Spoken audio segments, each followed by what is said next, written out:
So, today's word of the day is a word that has now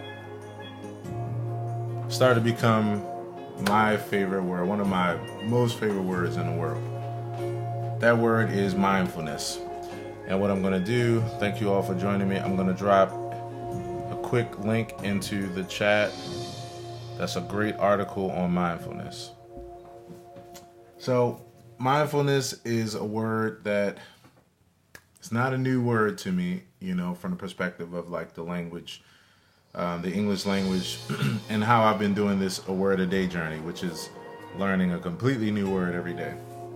But the reason why I wanted to do this word for the day, because recently, I would say probably in the last 3 or 4 weeks, the word mindfulness has taken on another shape in my life, because I thought I knew the definition of mindfulness, and then I come to find out I was only aware of a part of the definition, and really not the most significant part. So I always thought mindfulness was just being aware. I guess I did know that it has something to do with with another characteristic that was about like having respect, or being open. If I was being mindful of someone else's emotions, then I felt like that simply meant acknowledging and also having some kind of consideration. And that's true with the consideration part, but it was this other part that really blew my mind. So let's just talk about the definition. So first of all, the spelling of the word is Mindfulness. And the meaning is the quality or state of being conscious or aware of something. That's the part I was aware of. The second definition, a mental state achieved by focusing one's awareness on the present moment while calmly acknowledging and accepting one's feelings and bodily sensations used as a therapeutic technique. That was the part I was oblivious to, and what I'm really appreciating right now. Mindfulness also involves acceptance, meaning that we pay attention to our thoughts and feelings without judging them. That's the new part I didn't know, the lack of judgment. Hey, Kelsey, thanks for joining me and everybody else who's here. Non-judgment, being non-judgmental, paying attention to the thoughts and feelings without judging them, without believing, for instance, that there's a right or wrong way to think or feel in a given moment. That's the part I'm appreciating today. And what I'm appreciating about what I'm learning about mindfulness as it applies to my self-care journey, my present self-care journey. What is an example of mindfulness? There are many simple ways to practice mindfulness. Some examples include paying attention. It's hard to slow down and notice things in a busy world. Try to take the time to experience your environment with all of your senses: touch, sound, sight, smell, and taste. So being fully present. Hey Ralph, thanks for joining. What is mindfulness and how does it work? In mindfulness meditation, once you establish concentration, you observe the flow of inner thoughts, emotions, and bodily sensations without judging them. I swear that took me to a whole new place. I had no idea that it was about being non-judgmental. Without judging them is good or bad. Pay attention. You also notice external sensations such as sounds, sights, and touch that make up your moment-to-moment experience. And in a few minutes, I'm going to go to this article that I found that I just put in the chat if you get a chance to see it. Synonyms of mindfulness. Advertence, which I never heard of that before. Advertency, which I never heard before. Attention, awareness, cognizance. I'm sorry, I'm tripping. Cognizance. I don't think I ever saw how that word was spelled. That's why I tripped up just now. I didn't realize there was a Z in that word. Cognizance, consciousness, ear, eye, heed, knowledge, note, notice, observance, observation. Someone asked a question, said, how do I start being mindful? Here are 7 tips to incorporate it into your daily life. Practice mindfulness during routine activities. That's funny. They use the word in a sentence.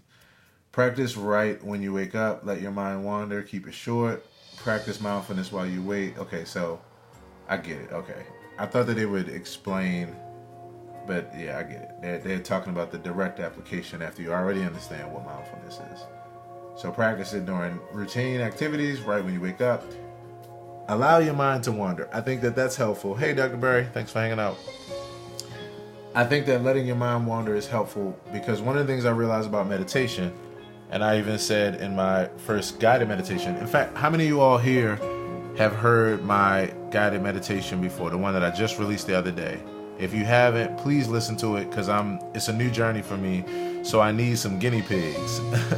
I need some guinea humans. I need you all to test it out, try it out, see how it works for you, and yeah, give me some feedback on it.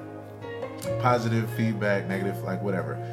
You can go to my YouTube channel, Aaron Hill TV, and you'll see the video. It's called Breathe Deeply. So, the letting your mind wander. Most people think that meditation is about forcefully stopping your mind from thinking thoughts. But that's the opposite of meditation. That's what you're trying to get away from. Your goal is to observe and just not to allow it to overtake you, overwhelm, or to deeply entertain it, be over analytical, be a problem solver, go deeply into the story about like it's just to observe and then to refocus back on your breathing, right? So allowing your mind to wander and just noticing when it does and being gentle with yourself to bring it back. Keeping it short, practice mindfulness while you wait. Pick a prompt to remind you to be mindful. I like that. And then last but not least, which should have been first, number 7 is learn to meditate.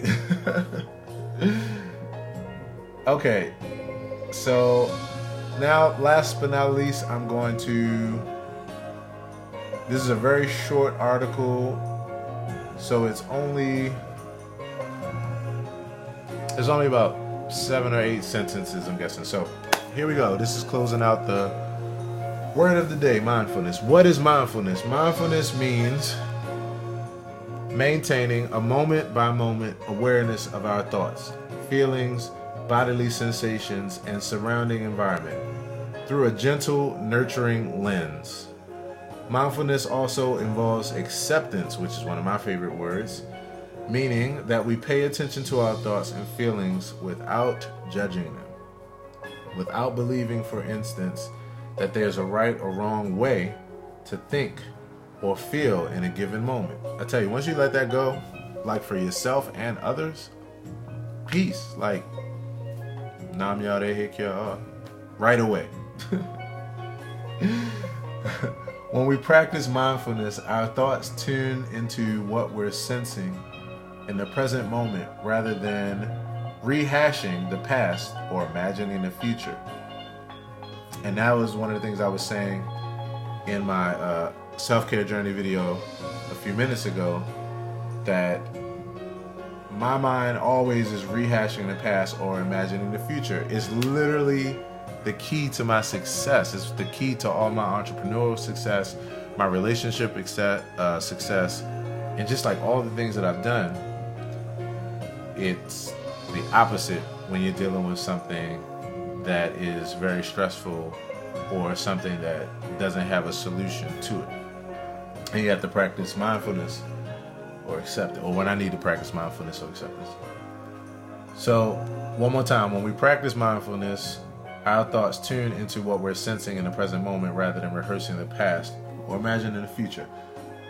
Though it has its roots in Buddhist meditation, a secular practice of mindfulness has entered the American mainstream in recent years, in part through the work of John Kabat-Zinn and his mindfulness-based stress reduction program. Wow, I never heard of that. I'm going to have to look that up and bring that back to you all to show you what I find and to offer the information to you too as well.